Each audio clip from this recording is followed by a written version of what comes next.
Alright, hello everyone and welcome back to the channel. So today's video, we're going to be talking about the best nation for a noob or a beginner to start in World of Tanks.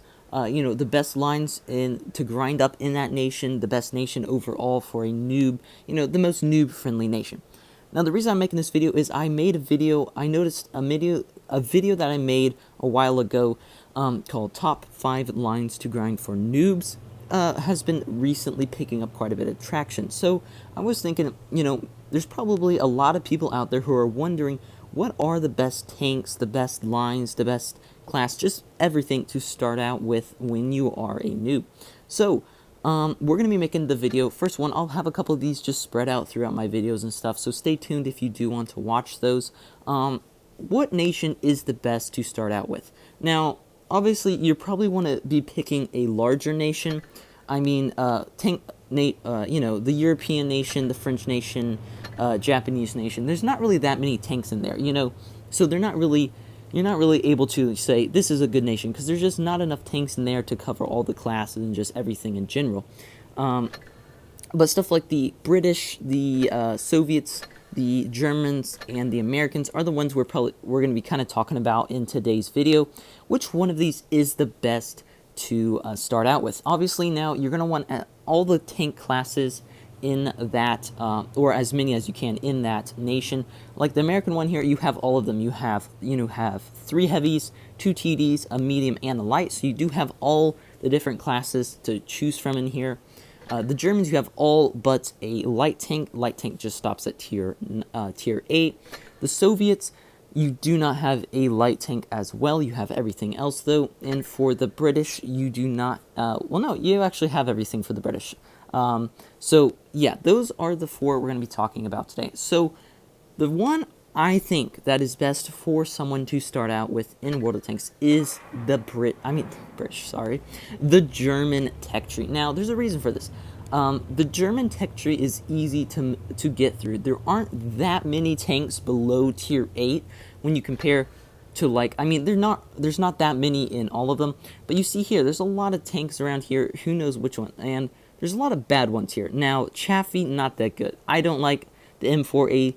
3E8, the M7, I don't like that. Wolverine, not very good. M6, actually the M6 is okay. T37, it's okay. The T29, it's okay. The T25AT, not really that good.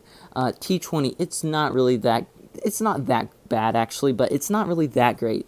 The tier 7 not really that good. So there's a lot of tanks in here that are going to be struggle for new players to grind through just because they're not the best tanks.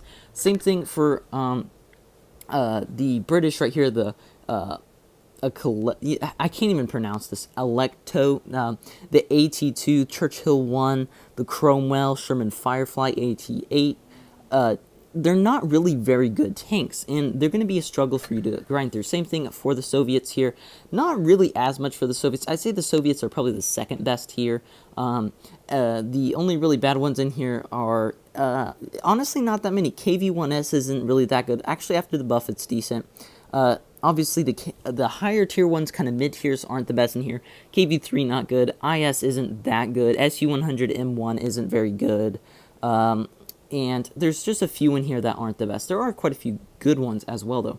But I would say, for the Germans, you have the most amount of low-tier tanks that are good. Just almost all the tanks in the German tech tree are good.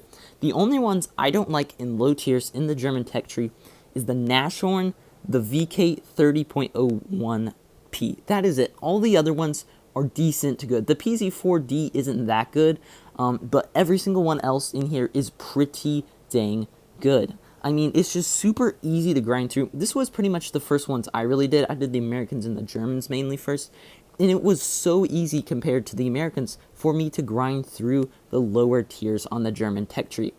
Most of the tanks are pretty easy to play.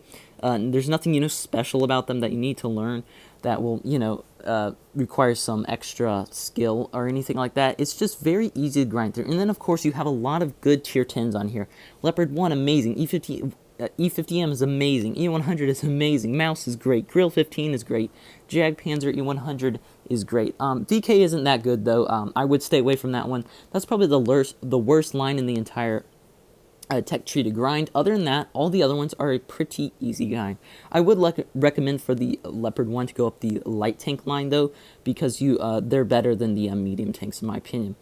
But really, everything else in here is quite an easy grind. I really enjoyed the grind in the German tech tree, especially for the E50M and for the E100. The tanks in those lines are just absolutely amazing. Same for stuff like the Grill 15 or the Jagdpanzer. They're just great lines to grind through. They're very fun, they're enjoyable, and I think that's the best way for someone to start out the game, is with easy, fun, enjoyable, good tanks. Basically a whole tech tree of that, and that's what I think the German tech tree is. Now obviously there's more overpowered tanks and other tech trees and stuff like that, but in my opinion the German tech tree is the best for a noob to start out with. So give me your thoughts on this down below in the comment section. What tech tree you think is the best to start out with, if there's any other reasons, you know, anything like that. Let me know down below in the comment section. Thanks everyone for watching the video, and I will see you in the next one. Bye.